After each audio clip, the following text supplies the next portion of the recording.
Good morning, everyone. Paul Ripple here with Fox 29 News Now. Hope you're having a good day. We're coming to you a little bit early this morning. We usually come on after Good Day Philadelphia ends at 10 a.m., but we want to get you out to some of the September 11th memorial services that are occurring today. Of course, commemorating 17 years since the terrorist attacks that occurred in Washington, D.C., New York City, and Shanksville, Pennsylvania. Right now, Vice President Mike Pence is speaking outside the Pentagon. Let's listen in.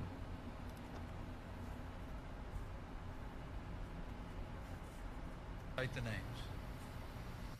And here, on the banks of the Potomac, we meet again.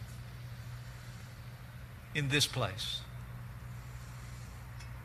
where the names of our beloved fallen are recited, where they're carved into steel and granite benches across these hallowed grounds, and will be remembered forever in the hearts of the American people.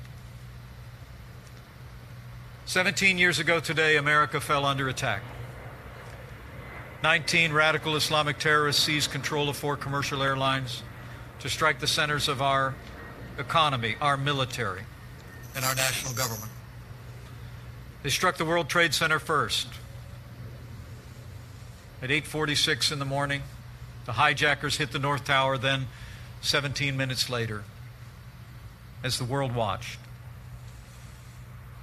the aircraft struck the South Tower. At 9:28, a third group of terrorists hijacked Flight 93 in the skies above Pennsylvania and redirected the aircraft toward Washington, only to be stopped by the extraordinary heroism of the Americans on that aircraft. Here at the Pentagon at 9:37, terrorists struck this great citadel of American strength. The attacks on September 11th shattered the peace of that quiet September morning and claimed the lives of 2,977 men, women, and children.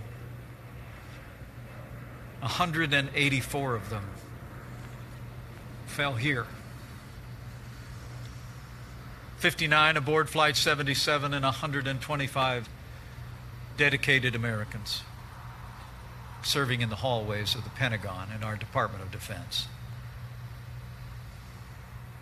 As the families here know, they were mothers and fathers to be, husbands and wives, brothers and sisters, sons and daughters. They were family. They were senior citizens and first-generation citizens, doctors and engineers, a Sunday school teacher,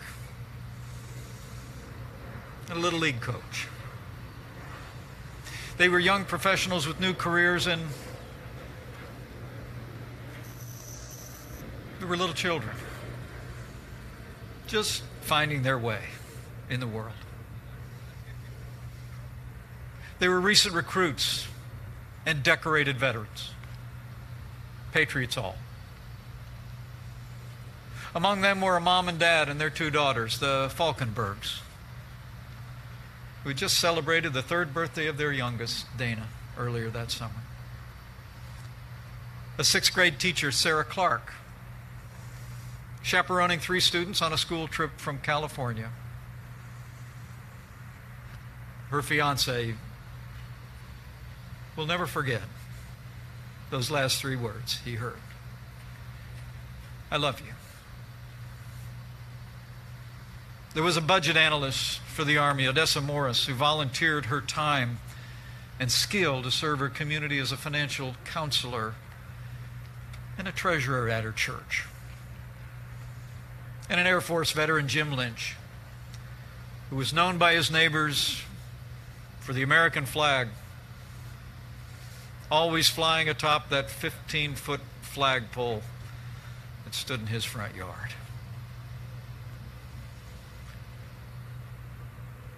To the families of the fallen, gathered here and all those looking on, the cherished final moments you shared with your loved ones no doubt seem like just yesterday. A goodbye kiss, a tender embrace, or one last wave. Just know that your nation understands that while we all suffered loss that day, we know you bear a special burden. But we gather here in the shadow of the building where your loved ones departed this life to say that you do not bear that burden alone. The American people stand with you, and we always will. We stand with you today here and in memorial services in cities and towns all across America. We stand with you in quiet moments of reflection at bedsides and around kitchen tables, and in humble rituals of recollection and honor that will take place across the nation today. We all remember where we were on this day 17 years ago. Many Americans were busy getting ready for the day ahead. Some were already at work. And some were coming home after finishing a third shift. Others were in the car on a morning commute. My wife drove our 3 children to elementary school on the highway right nearby these grounds, just a little more than an hour before the attack. As a new member of Congress, I was going about my normal workday routine just across the river on Capitol Hill when I learned of the attacks in New York City. But I'll never forget the moment standing in my office when I heard a staffer shout, "The Pentagon's been hit."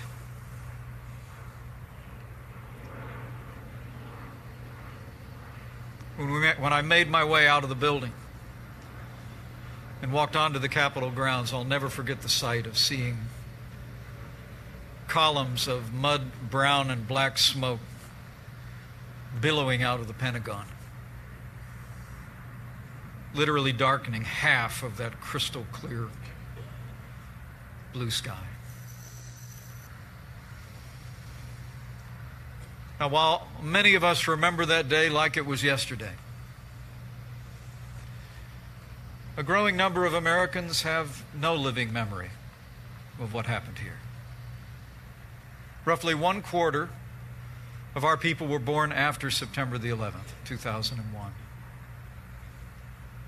So we gather here today to reflect on what we remember, to remember the fallen, their families, and the heroes that day. But be assured, we also gather here to ensure that each succeeding generation knows the story of what happened that dark day and understands why. We must learn the lessons of 9/11 and remain ever vigilant in the defense of our nation and our people. The terrorists who carried out these attacks sought not just to take the lives of our people and crumble buildings. They hoped to break our spirit. And they failed. The American people showed on that day and every day since, we will not be intimidated. Our spirit cannot be broken. In the moments after the attack at this very place, the character, the resilience, and the courage of the people here shone forth in stories of heroism. The selfless acts of courage that took place defined the day. There was no time to organize a formal rescue operation, so as the fire spread, countless men and women who had evacuated the Pentagon just moments before plunged back in, risking their lives to save the wounded and help those who were trapped in the debris. These heroes saved countless lives. Nearly all the survivors who were recovered from the rubble that day were rescued within the first 30 minutes after the attack. And even in the midst of the attack on this department, the men and women of the Pentagon maintained continuity of operations of America's armed forces spread across the globe. It was a testament to their courage, their resilience. It was the Pentagon's finest hour. In the days and weeks that followed, the search and recovery efforts continued. I witnessed it firsthand when I came here to these grounds on September 12th, 2001. I saw the enormous black gash in the side of this edifice of our national defense. I saw the rescue and recovery personnel working diligently through the debris. I'll never forget what I saw that day.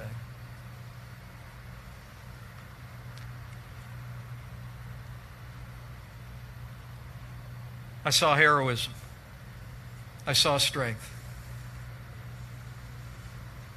There were firefighters, nurses, members of our armed forces, law enforcement. There were volunteers and Pentagon personnel, all working together in the hopes that there might be more to rescue, in the work to recover, and to begin to rebuild, not just this building, but to rebuild and re-strengthen our nation. And as they worked, just as it does today, our flag was still there.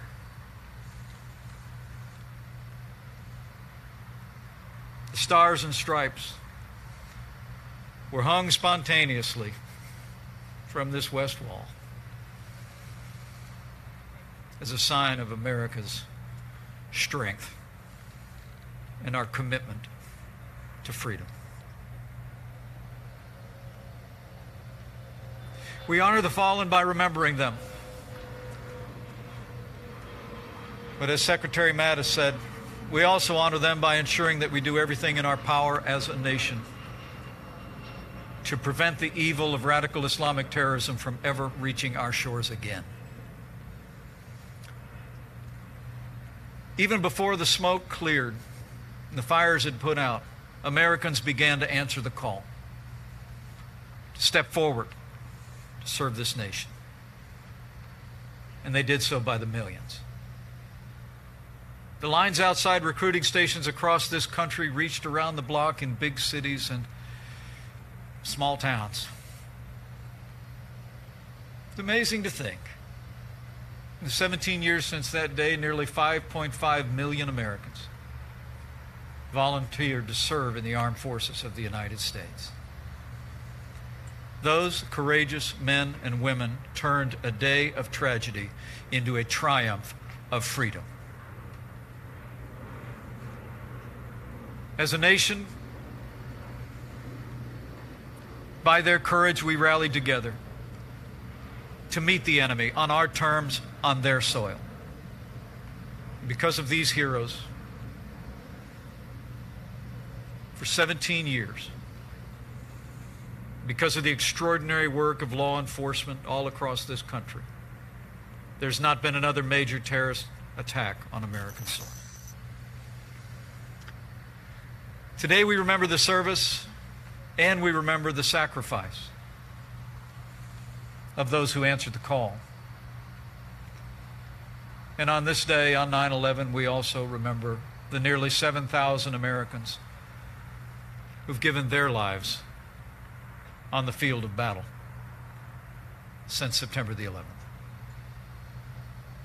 We honor them and those who were lost on this day also by supporting the men and women who serve in our armed forces today. And under our administration, I'm proud to say that we're making the strongest military in the history of the world stronger still.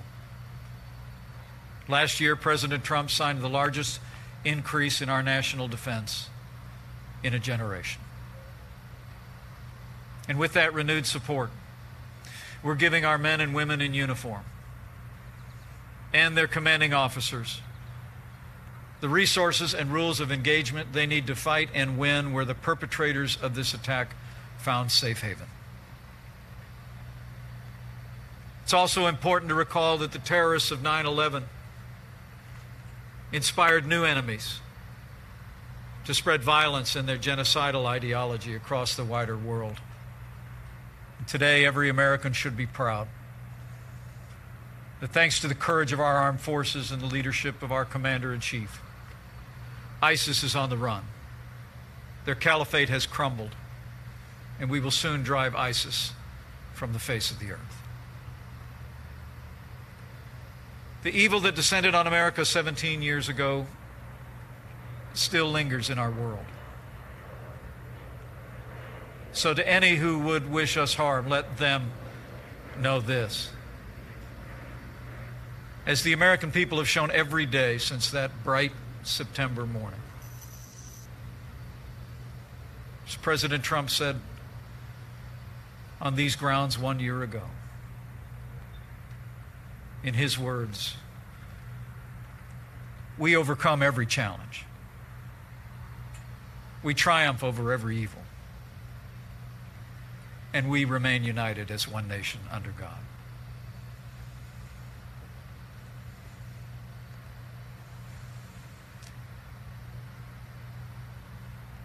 Max Belkey grew up in a big family on a small farm in Minnesota. He was drafted out of high school into the United States Army and served for 2 years on the Korean Peninsula. Like so many veterans of the Korean War, he re-enlisted after the conflict ended. And more than 15 years later, he took up the cause of liberty fighting in the jungles of Vietnam. On March 29, 1973, Master Sergeant Max Belkey became the last American combat soldier to leave Saigon.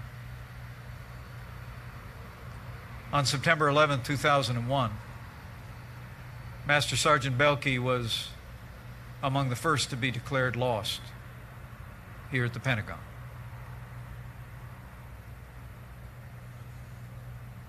Today, on this September 11th, we mourn with those who mourn and grieve with those who grieve.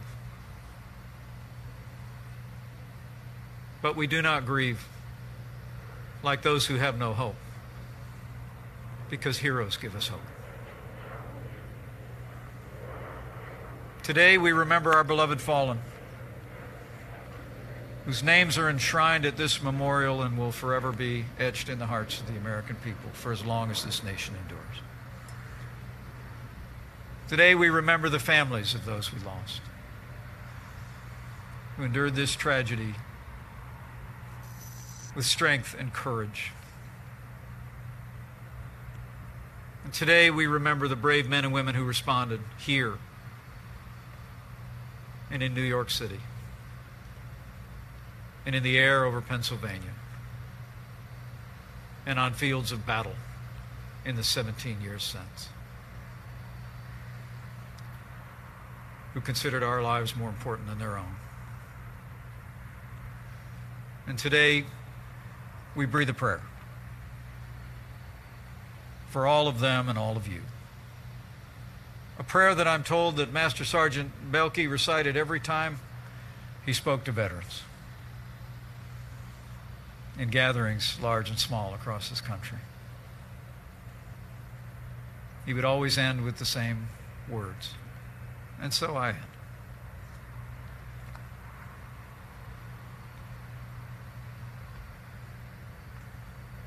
To you who are gathered here and have suffered this loss, to those we remember who look down from glory, and to those who fight and stand for our freedom this very hour. May the road rise to meet you. May the wind be always at your back. May the sun shine warm upon your face, the rain fall soft upon your fields. And until we meet again, may God hold you in the palm of his hand. Thank you for the opportunity to address you today. We claim this ground in remembrance of September 11th, 2001. We honor the 184 people whose lives were lost, their families, and all who sacrificed, that we may live in freedom. May God bless them. May God bless you. And may God bless the United States of America.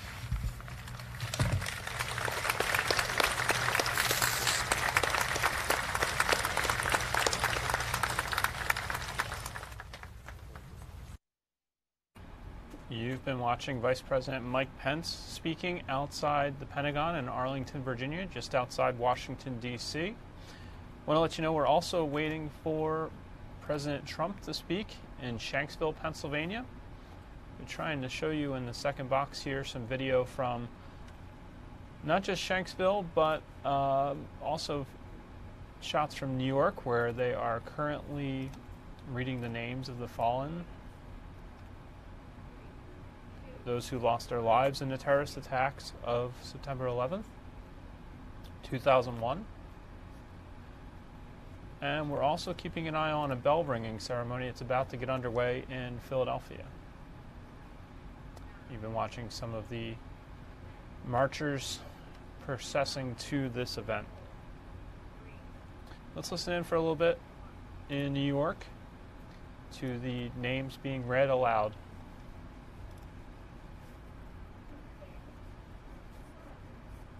Mommy, we miss you dearly every day.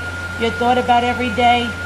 And I just hope you and your dad and my dad are having a good time up there. Love you always.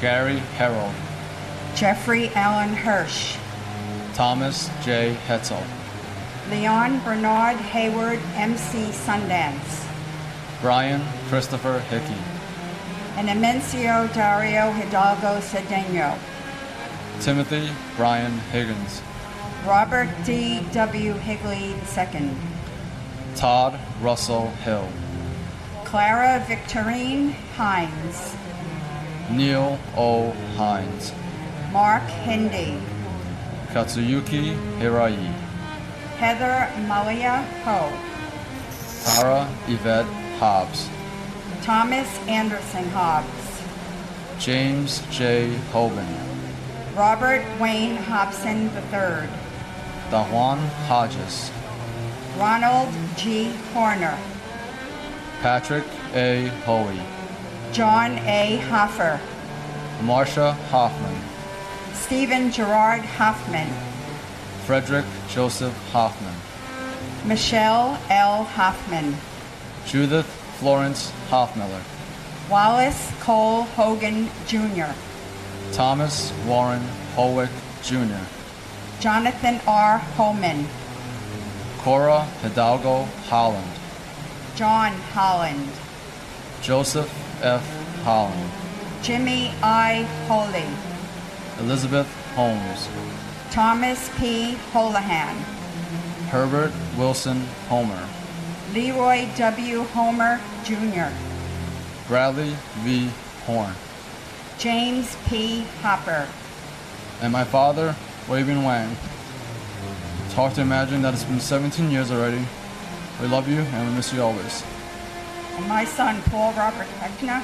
Paul, you are always and always will be the sparkle in our lives. Love you, Mom and Dad.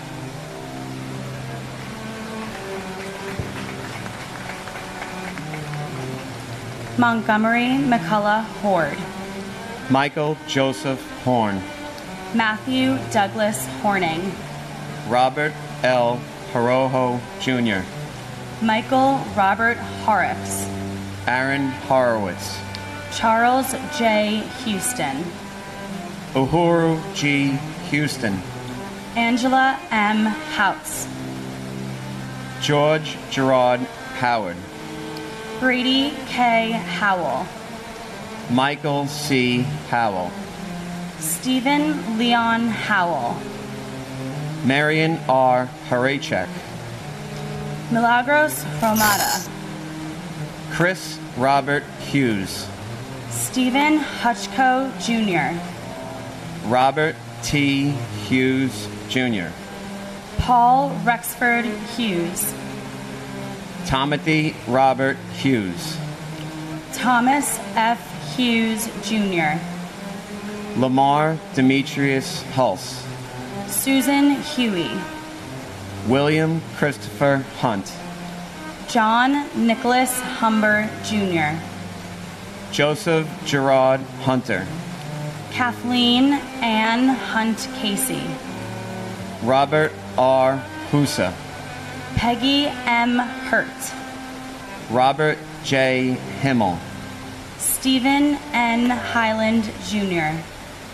Walter G. Hines. Thomas Edward Hines.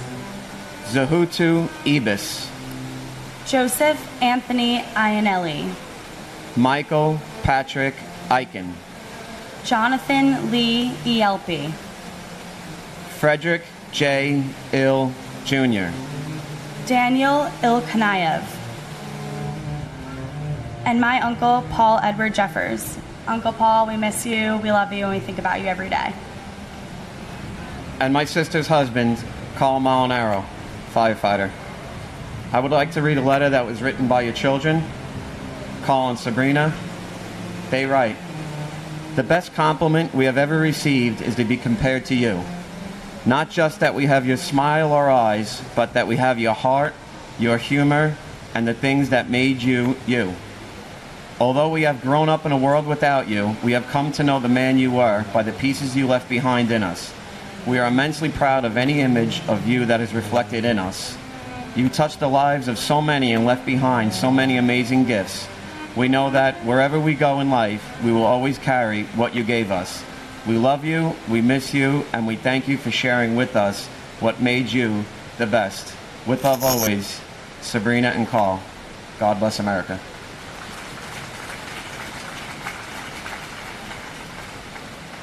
Abraham Nethiel Lewis. Anthony P. Infante Jr. Luis Inglaterra. Christopher Noble Ingrazia. Paul Inella. Stephanie Veronica Irby. Douglas Jason Ergang. Kristen Irvine Ryan. Todd Antion Isaac. Eric Hans Isbranson. Taizo Ishikawa. Walid Joseph Iskandar. Irami Iskardanian Jr. John F. Iskian. Kazushige Ito. Alexander Valerievich Ivansov. Lazy Bernard Ivory. Virginia May Yablonsky. You're listening from it to the Pentagon. Here is the continuing service there.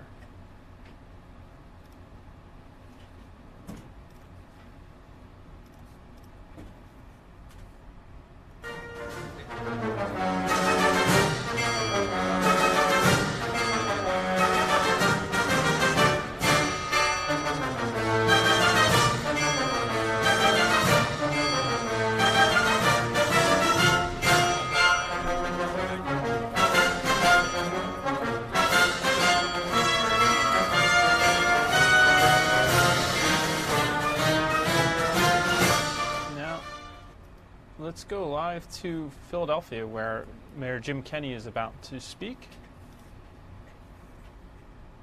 But for many of us, the memories of this day remain crystal clear.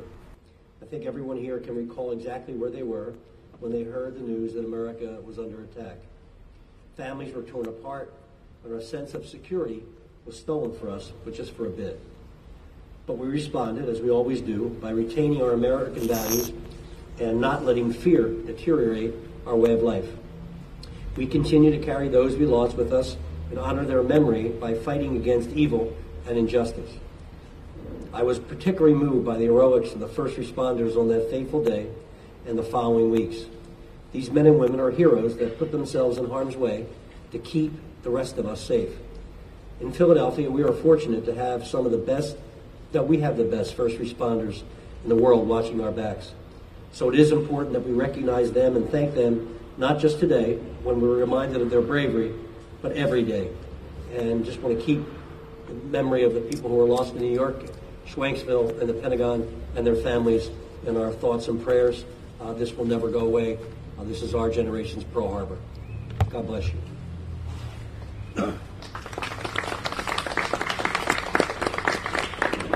Thank you, Your Honor. Next, we'll have Fire Commissioner Adam K. Teal address us. We're going to take you to Shanksville, Pennsylvania, where Pennsylvania Governor Tom Wolf is speaking at the moment. Let's take his remarks live. Much needed leadership after Governor Ridge went to Washington to help the country respond to the horrifying events of that day. And I want to thank President Trump for joining us in Pennsylvania for this solemn remembrance. And I want to thank you, the families, friends, loved ones who 17 years ago found their lives changed forever. We all owe a debt of gratitude to the family members who learned of the attacks happening in New York, Washington, and took decisive action. Since I became governor, I have been honored to speak before you and offer what little thanks I can on behalf of myself and the Commonwealth for the great sacrifice you all made. This year, with the dedication of the Tower of Voices, there are new avenues of remembrance and new opportunities to reflect on the impossible sacrifices made in the skies above us. And where there has been unspeakable tragedy, the families whose loved ones were on that flight have built a place of aspiration, of hope, and honor, right here in Pennsylvania. And we thank you for that. Each year, all Pennsylvanians remember and honor your loved ones. We hail them as heroes, and we recall their actions and listen to their words. You know, hero is one of the most overused words in any language. We may bestow it this title too frequently. But the people who found themselves on Flight 93, the 40, in the skies above us, are in fact heroes. The first responders and everyday citizens that came to the crash site, they're heroes too. And they did these things in the most heroic fashion, the most laudable things imaginable. They did not know who they were saving. They did not know where the plane would lead or whose lives that plane might take. They only knew that their fellow Americans were at risk, and so they sacrificed everything for them. Their actions were heroic. Their sacrifice was patriotic. We all hope that faced with the same situation, we might make the same choices. But it's no guarantee, because the people on that flight were truly special. They were truly heroes. So on behalf of all Pennsylvanians, I again give our deepest thanks and our most sincere gratitude. In the days following the attack, Pennsylvania was lucky to be led by individuals who rose to the challenge before them. They suddenly led a state that became a battlefield in a country beset by distress, in a world besieged with fear. But where there was uncertainty, they led with strength. Where there was division, they led with unity and common purpose. Where there was fear, they led with compassion. Where there was cravenness, they led with courage. And while they awoke with the same fear, the same worry for their families, their children, their wives and husbands that we all had in the days following the attack, they were stoic and they were strong. And they helped all of us rebuild our institutions along with our confidence. Governors Ridge and Schweiker and their colleagues nationally set a path toward recovery. and their dedication to this very site has given thousands of visitors a means to remember true heroism and real patriotism. And I thank both Governor Ridge and Governor Schweiker for their inspiration and for their service. And so it is with great honor that I introduce Pennsylvania's 44th governor, Governor Mark Schweiker.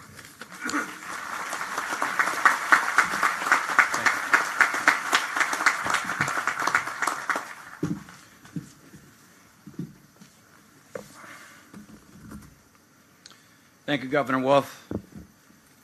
And thanks as well to the partnership and the families.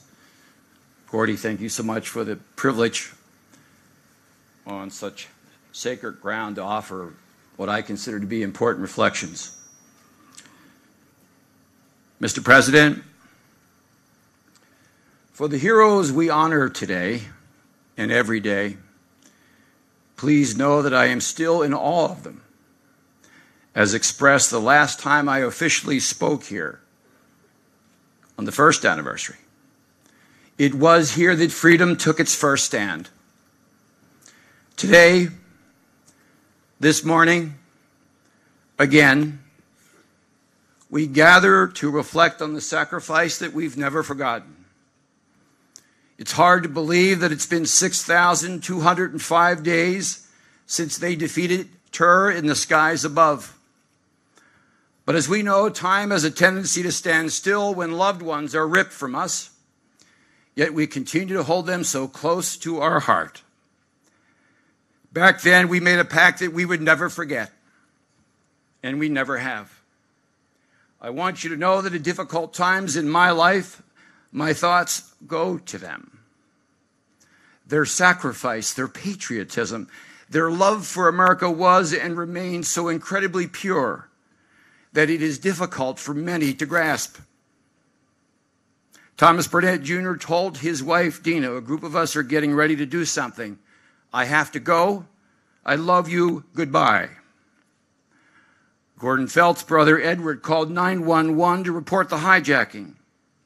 In a moment of horror, he too was thinking of others. Deora Frances Bodley would be 38 years old today. That day, she was the youngest passenger on board. Deora's mom, Debbie, touchingly told a reporter in 2015, "It's important to me that the visitor sees what these 40 people took on to take a stand for freedom, to take the kind of stand that cost their lives. Maybe there will be some special thing they see about Deora that will inspire them." As they said to Debbie on Sunday at the dedication, "We know how special your daughter is. We know how special they all are. And yes, they inspire us to this minute." That's why this moment together is so fitting and, if I may say, timely. As they did in the years leading up to 2001, our counterintelligence agencies are now watching attacks again in faraway places. The president's own director of national intelligence confirmed this just last week when he said they are growing increasingly aggressive. As we saw in Indonesia only a few months ago, men, women, and children, entire family units, are committing vile acts of terrorism. The threats remain very real. So we must remain vigilant, and we must prepare a new generation of leadership. As I've had at times the university responsibility to relate the Flight 93 story to Homeland Security grad students, reality set in for me not too long ago. The fact is, friends, our college students aren't old enough to remember firsthand what happened here. So, as I marveled at the Tower of Voices on Sunday, I cannot help but think of the biblical and oral storytellers of centuries ago and their own motivation. They traveled and met with countless people to voice recollections and stories of history that remain critical to their past and their future. In colonial times, these stories were shared at the village tavern. Decades ago, these narratives were told on porch steps from Nebraska to Pennsylvania and beyond. Their job, often self-chosen, was to ensure people did not forget the events that shaped their lives and cultures. Might I suggest, then, that these chimes, Paul, on this sacred ground, help tell the story of 40 brave souls who came together by chance, sacrificed to provide protection, and in so doing, changed our world. It's as if these chimes musically ring in our ears with 3 striking notes. We must never forget what took place here. We must never forget the heroes who sacrificed here. And we must never forget and always strive to reach the purity of their remarkably noble sacrifice. So, my fellow Americans, can you hear the chorus? Do you hear the patriot's call? Hopefully, you do. So when you return home to your daily lives, please share the story of the Flight 93 Patriots. Be their storyteller. And when you do, tell everyone on September 11th, 2001, at 9:33 a.m., it was here that freedom took its dramatic stand. God bless us all in this important work. And thank you for having me, Gordon.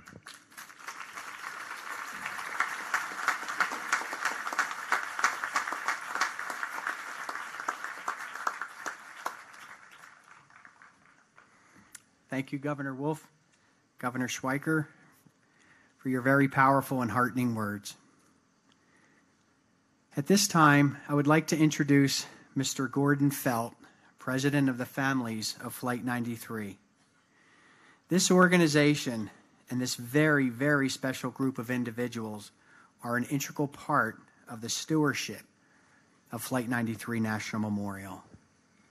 On September 11th, 2001, Gordon's eldest brother, Edward P. Felt, was killed aboard Flight 93 as the passengers and crew members fought to retake control of that airplane. Since those early days, as our country struggled to make sense of the loss of thousands of our citizens, Gordon has served as the spokesman for the families of Flight 93. Ladies and gentlemen, please join me in welcoming Mr. Gordon Felt.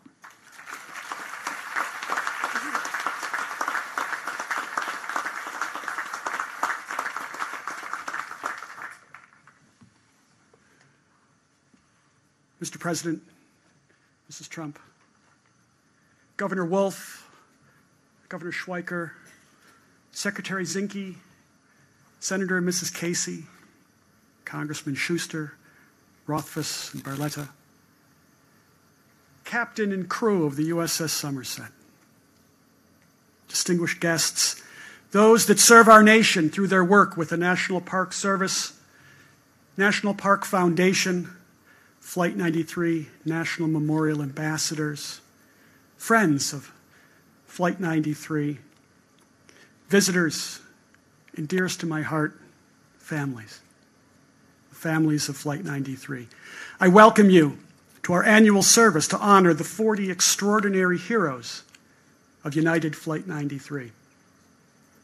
17 years ago, I and scores of other family members that had experienced the tragic loss of a loved one on September 11th, 2001, were loaded onto buses and escorted along country roads lined with first responders saluting at attention, and families with children waving flags, hands over their hearts as a gesture of respect for those that we family members lost in what has been referred to as that first battle fought against this current brand of terrorism on American soil. Our destination was a site just behind us on the western overlook. At that moment, when we first looked out over a field torn asunder, smelling of jet fuel, burned and gravely wounded, we and our country were grievously injured, hurting, angry, devastated, confused, and cast adrift into a world that offered only uncertainty, violence, and fear. Little did we know in that moment that the choices our loved ones made during the final 35 excruciatingly terrifying minutes of their lives, as well as the actions being taken on the ground in New York City and at the Pentagon, little did we know that they would serve to inspire a nation and reaffirm a standard of exceptionalism inherent in those that understand the unrelenting nature of freedom-loving peoples. This memorial is dedicated to preserving the stories of the 40 heroes of Flight 93 and their collective actions. Our newly dedicated Tower of Voices stands at the entrance of this great memorial, defiantly, reminding us of how 40 strangers came together, planned, prayed, voted, and chose to fight, foiling one prong of a terrorist attack against our country 5 years in the making. They were not passive. They did not sit back and let events unfold before them. They did not cower. Because of their actions, further loss of life was averted, and the preeminent symbol of our democracy was preserved. This Flight 93 National Memorial was designed to not only honor their memory and enshrine the history of September 11th, 2001 for future generations, but to also inspire those that take time to bear witness to their sacrifice. 35 minutes, a fraction of an hour, a lifetime to our loved ones. 35 minutes during which a choice was made, the course of history was changed, and a more devastating impact of the terrorist attack against our country was averted. I'm often asked what, if anything, can we learn from the events of September 11th? It's a complex question, and one that could provoke hour upon hour of discussion, leading to many tangential responses. However, I firmly believe that the heroes of Flight 93 set a standard, reminding us what we instinctually know to be true, but all too often neglect to realize. The diverse individuals aboard Flight 93, the morning of September 11th, 2001, could easily have been any one of us. They ranged in age, from the unborn to those enjoying retirement, from varying backgrounds, professions, ethnicities, countries, and religions, whose diversity clearly added significant value to the choice that they made. When faced with a challenge that hopefully far exceeds anything that most of us will ever have to face, they were able to come together in mere minutes, not as 40 individuals, but rather as one unified force. They chose to stand together and fight as a single, united group. In their case, it was a hastily planned attack to retake control of a plane. On the ground in New York and at the Pentagon, it was a choice to run into buildings, or if already there, to assist others from fiery infernos on the verge of collapse. How do we honor these heroes? How do we help keep their memory alive so that they can continue to motivate us and impact the course of our history? The answer, as I've been trying to articulate for years, is by choosing to do so. We have to choose to actively remember. There should never be a time when we willingly sit back and opt to remain idle when evil threatens our freedom. We have to choose to be inspired by the collaborative actions of our heroes. And most importantly, choose to rise up and be better as our loved ones did in their final moments. They deserve no less. And we, as freedom-loving people, can afford no less. For if we choose to forget the lessons learned on September 11th, 2001, through neglect, apathy, or distraction, we will become less honorable, less heroic, and less free. Thank you.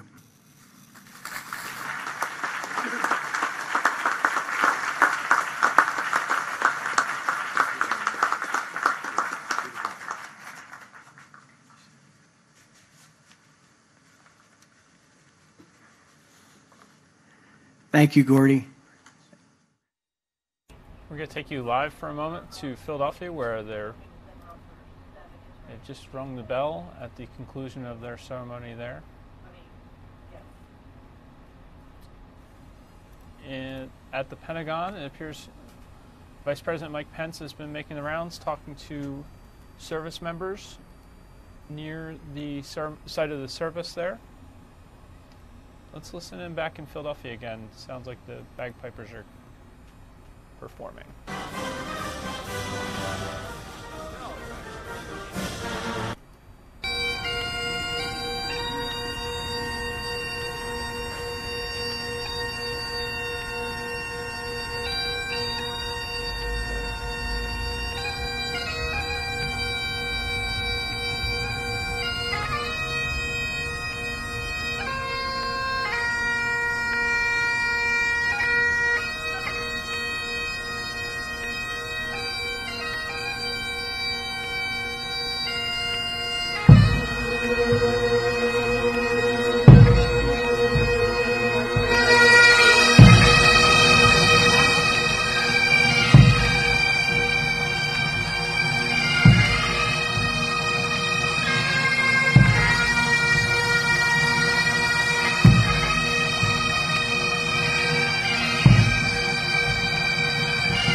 Thank you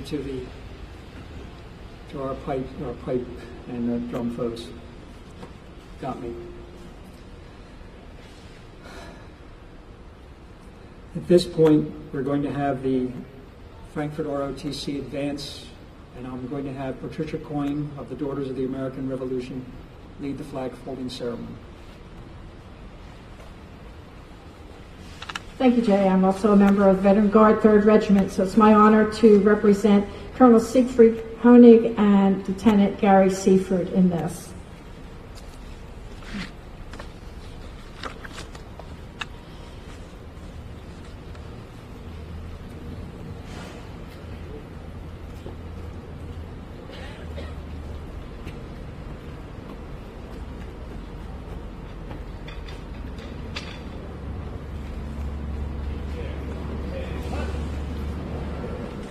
Have you ever noticed the honor guard at funerals pays meticulous attention to correctly folding the United States of America flag 13 times.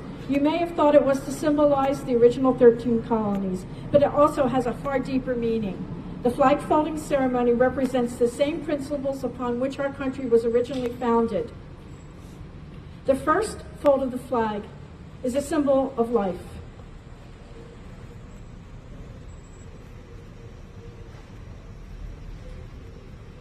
The second fold is a symbol of the belief in eternal life.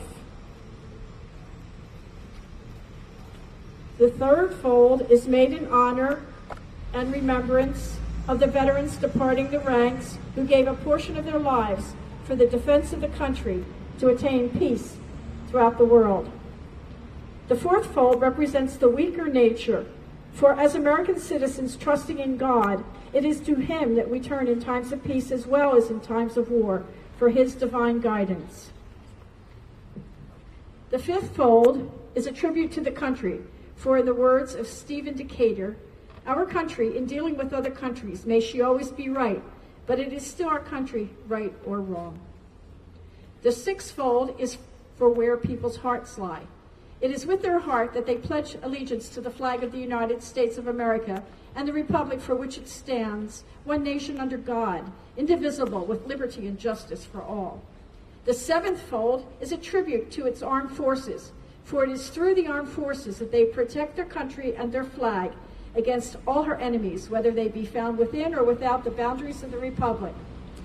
The eighth fold is a tribute to the one who entered into the valley of the shadow of death, that we might see the light of day. The ninth fold is a tribute to womanhood and mothers, for it has been through their faith, their love, their loyalty, and devotion that the character of the men and women who have made this country great has been molded. The 10th fold is a tribute to the father, for he too has given his sons and daughters for the defense of their country since they were first born. The 11th fold represents the lower portion of the seal of the King of David and King Solomon, and glorifies in the Hebrews' eyes the God of Abraham, Isaac, and Jacob. The 12th fold represents an emblem of eternity and glorifies in Christians' eyes God the Father, the Son, and the Holy Spirit. The 13th fold, or when the flag is completely folded, the stars are uppermost, reminding them of their nation's motto, "In God we trust."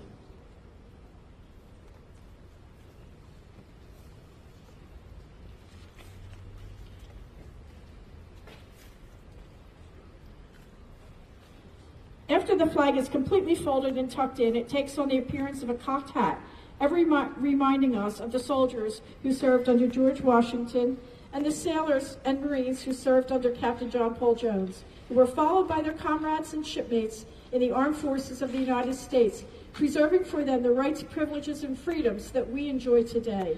One nation, under God, with liberty and justice for all.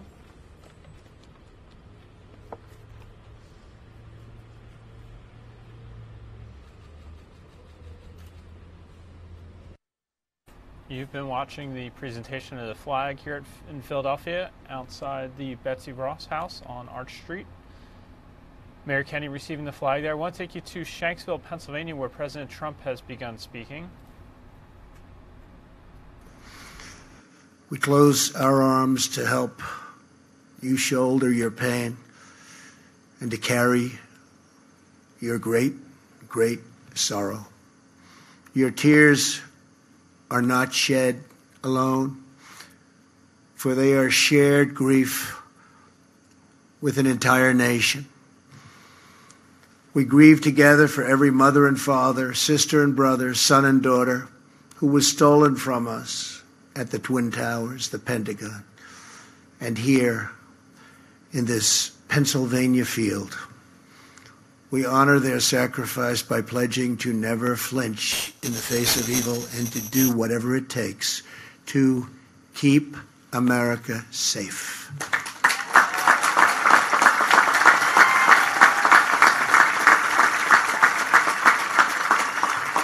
"17 years ago, your loved ones were among the 40 of Flight 93, the 40 passengers and crew members on board the 8 a.m. United Airlines flight from Newark to San Francisco. They were men and women from every background. They were young people returning from visiting family, moms and dads on business trips, and friends going and coming from birthdays and weddings. They boarded the plane as strangers, and they entered eternity linked forever as true heroes.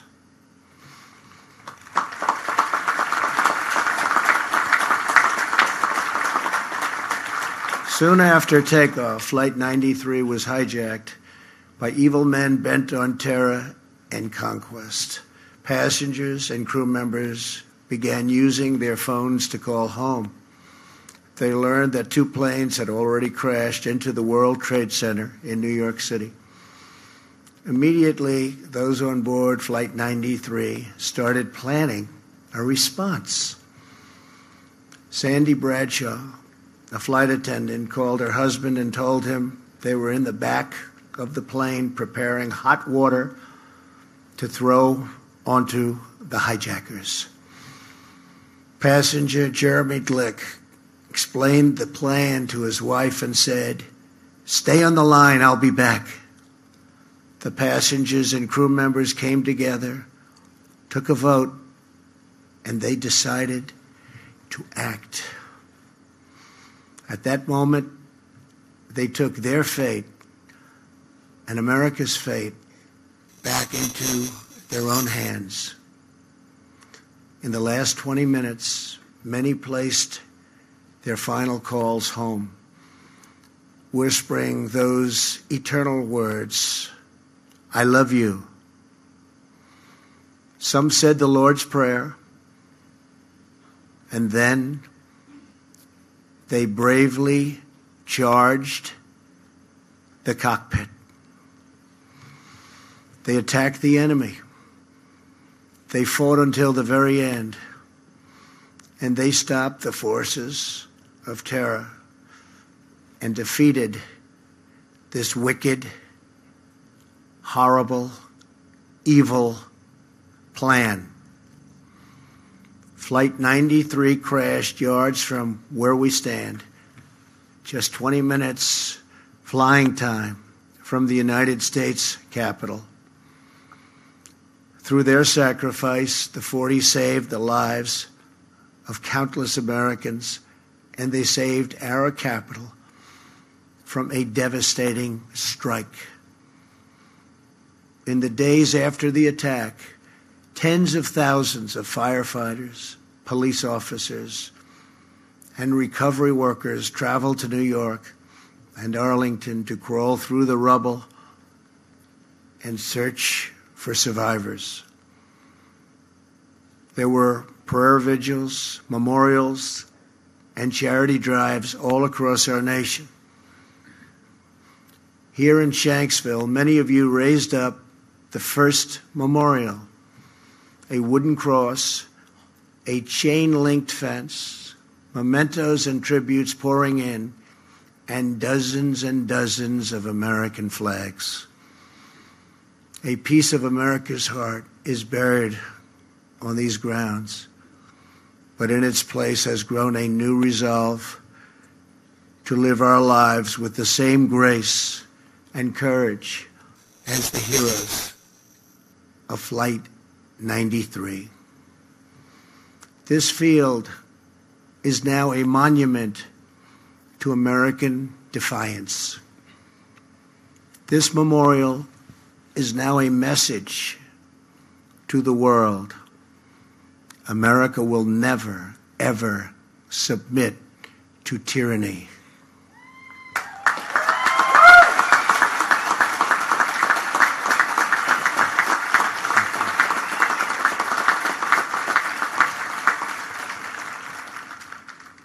Since September 11th, nearly 5.5 million young Americans have enlisted in the United States Armed Forces. Nearly 7,000 service members have died facing down the menace of radical Islamic terrorism.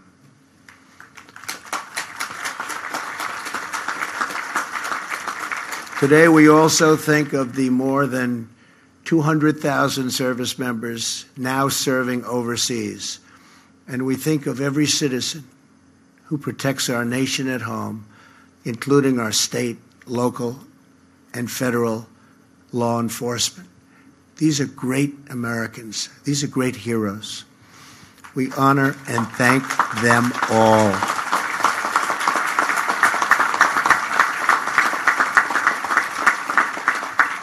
As Commander-in-Chief, I will always do everything in my power to prevent terrorists from striking American soil. Here with us today is Dorothy Garcia Blockler. Her husband, Sonny, was one of the passengers on Flight 93. On September 11th, 2001, just over a month after their 32nd wedding anniversary, Sonny was on his way back from a business meeting. He called Dorothy, who he loved so much, called her on the plane, and uttered her name before the line went dead silent.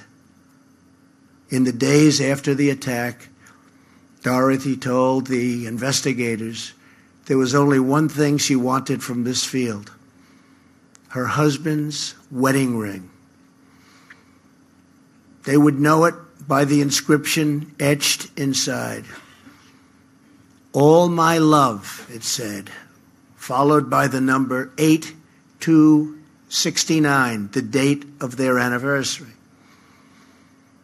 The officers, great people, promised to try, but in this field of records, it seemed certainly impossible. Dorothy began to pray, and she asked her friends to do the same. Days went by, then months. Still no ring. A week before Christmas, on December 19th, she heard a knock at the door. Two officers were standing with a really beautiful, to her, she saw it was so beautiful, she knew what was happening. A beautiful, small white box.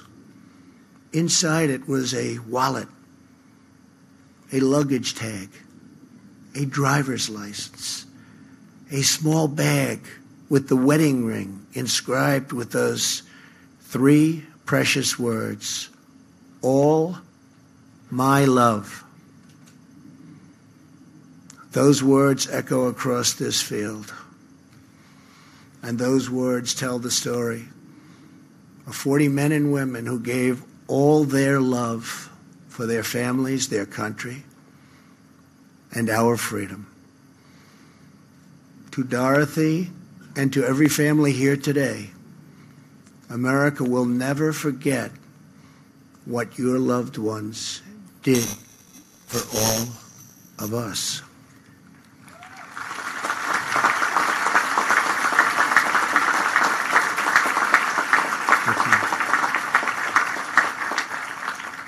Earlier this week, you dedicated the final part of this memorial, the Tower of Voices.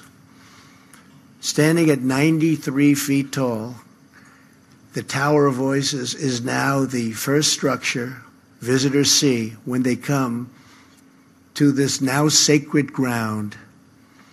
It will hold 40 beautiful chimes that ring throughout these fields, each a unique note, but all in perfect harmony. Each time we hear those chimes playing in the wind, we will remember the 40. We will remember their faces, their voices, their stories, their courage, and their love. And we will remember that free people are never at the mercy of evil, because our destiny is always in our hands.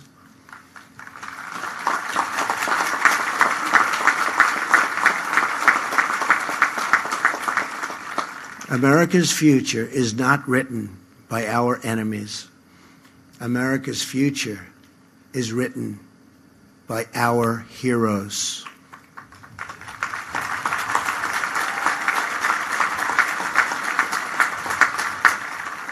As long as this monument stands, as long as this memorial endures, brave patriots will rise up in America's hours of need, and they too will fight back.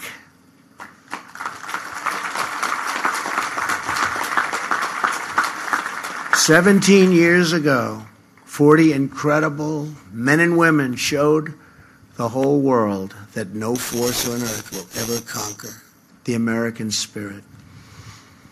We treasure their memory, we cherish their legacy, and we ask God to forever bless the immortal heroes of Flight 93. Thank you. God bless you. God bless the families, and God bless the United States of America. Thank you very much. Thank you. Thank you very much.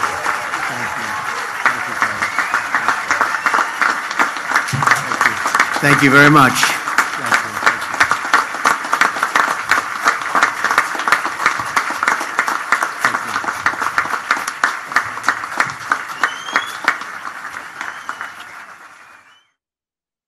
You've been listening to President Donald Trump delivering remarks at Shanksville, Pennsylvania.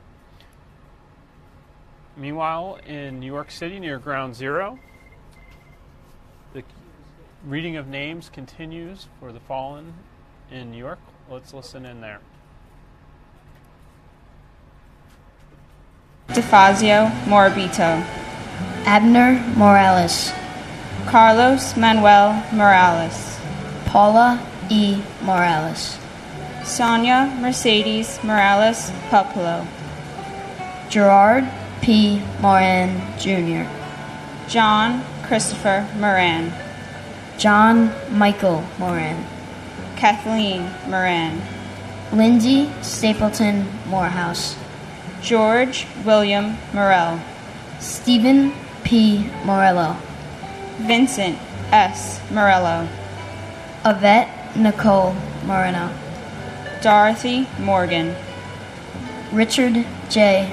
Morgan, Nancy Morgenstern, Sane Mori, Blanca Robertina Morocho Morocho, Lionel Geronimo Morocho Morocho, Dennis Gerard Moroni,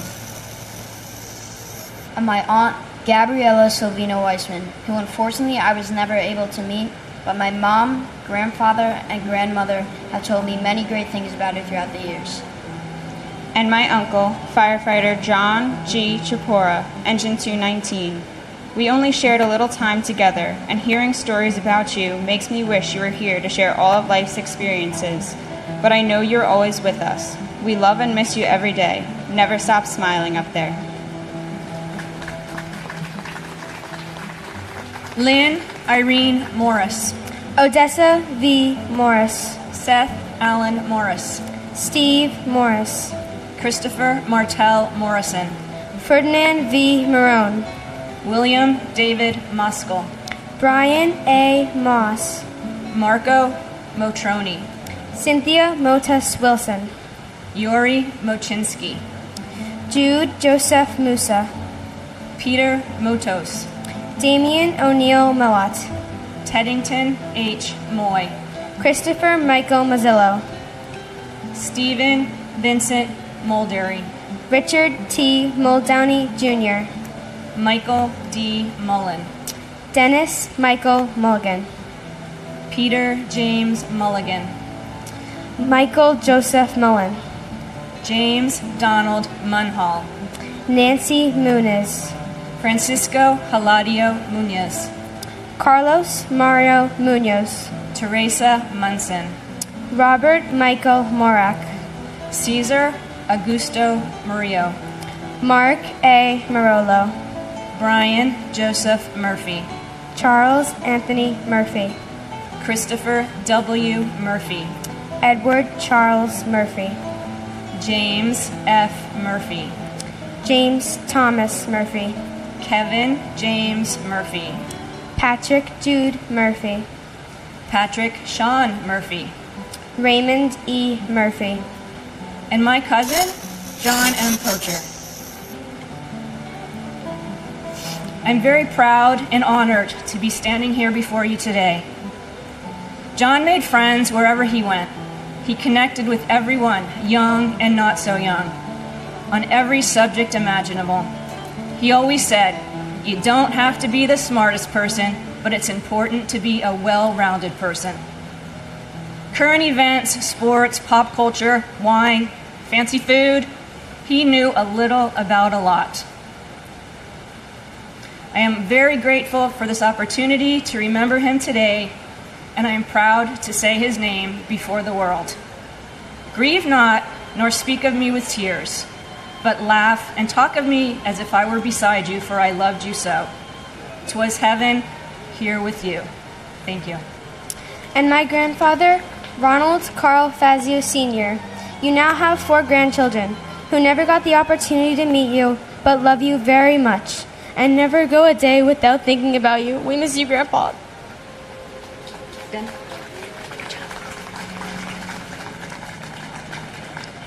Robert Eddie Murphy Jr. John Joseph Murray. John Joseph Murray. Susan D. Murray.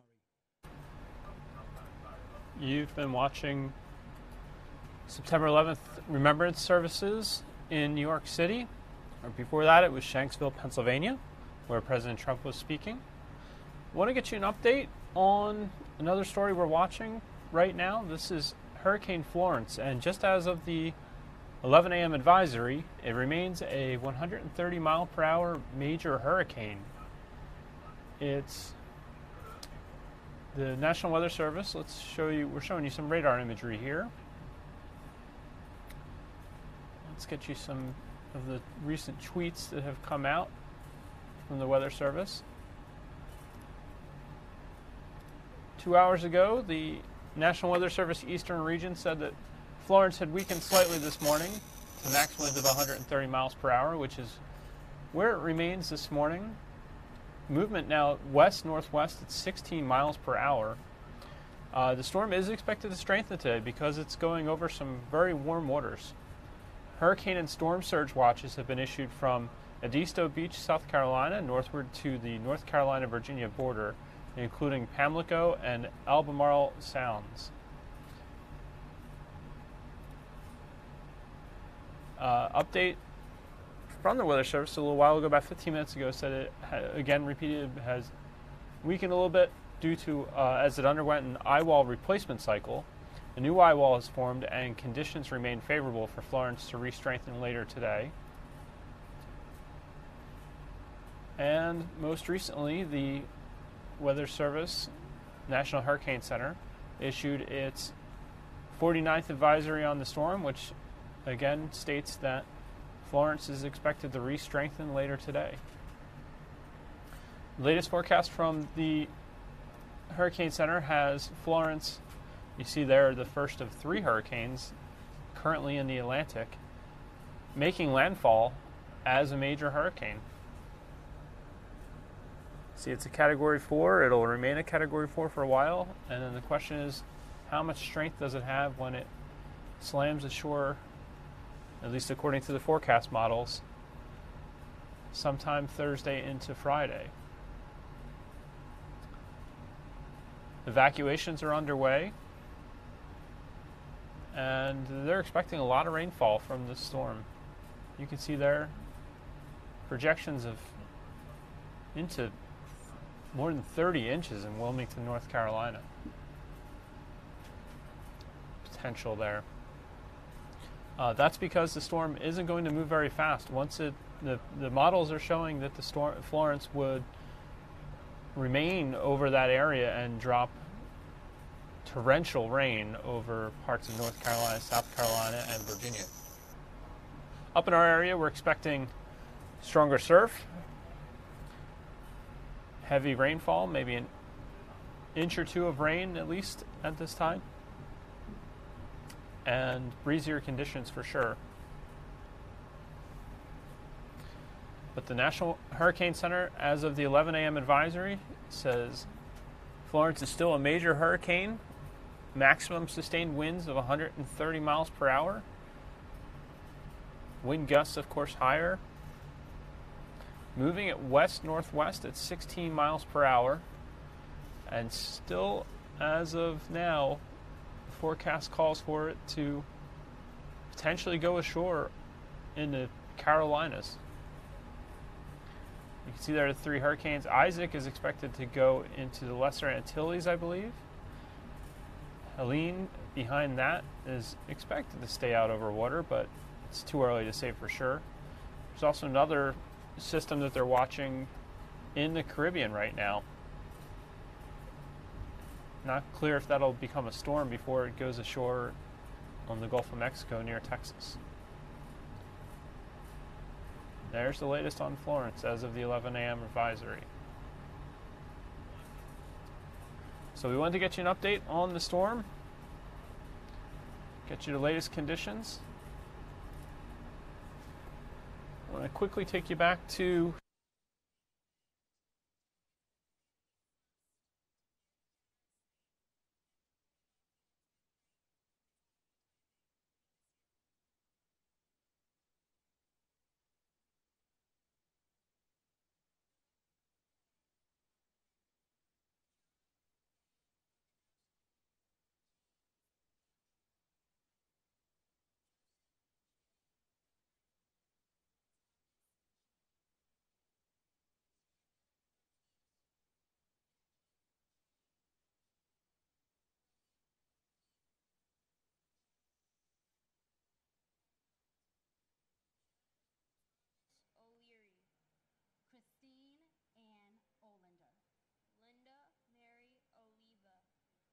Edward K.